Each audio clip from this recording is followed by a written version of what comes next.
कहानी नंबर 95। निस्वार्थ। किसी नगरी में एक बहुत ही संपन्न सेठ रहता था। उसका व्यापार दिन दूना और रात चौगुना उन्नति कर रहा था। इतनी समृद्धि के बावजूद सेठ का लोभ बढ़ता ही जा रहा था। वह अधिक से अधिक कमाने में लगा रहता था और कंजूस इतना कि याचक आने पर एक कौड़ी भी नहीं देता था। एक दिन उसके द्वार पर एक दरिद्र आया और उससे कुछ देने की प्रार्थना की। उस सेठ ने उस दरिद्र को 1 पैसा दे दिया। वह व्यक्ति उसे आशीर्वचन कहता हुआ चला गया। सेठ तब आश्चर्यचकित रह गया जब शाम को अनाज के एक बोरे में सोने का एक सिक्का प्राप्त हुआ।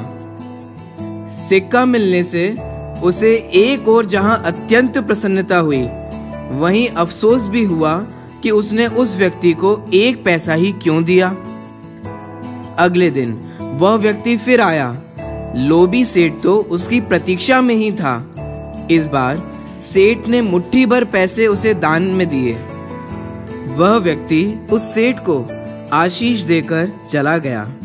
रात हो गई, लेकिन आज सेठ को सोने का एक भी सिक्का प्राप्त नहीं हुआ। सेठ अफसोस करने लगा कि मेरे पैसे व्यर्थ चले गए और मुझे सोने का सिक्का भी नहीं मिला। तब उसकी धर्मपरायण पत्नी ने उसे समझाया, दुखी मत होइए, यह सबक लीजिए कि त्याग फलता है जबकि लोभ छलता है। पत्नी की इस बात ने सेठ की आंखें खोल दी।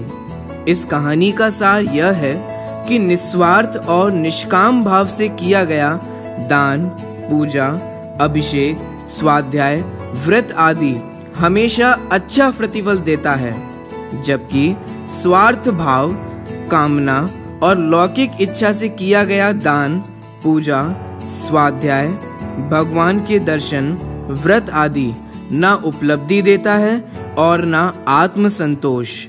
इसलिए स्वार्थ भाव के त्याग पूर्वक निस्वार्थ भाव से हमें परमार्थ तत्व की आराधना करनी चाहिए। आपने अपना बहुमूल्य समय इस वीडियो को देखने में लगाया, अतः बहुत बहुत धन्यवाद।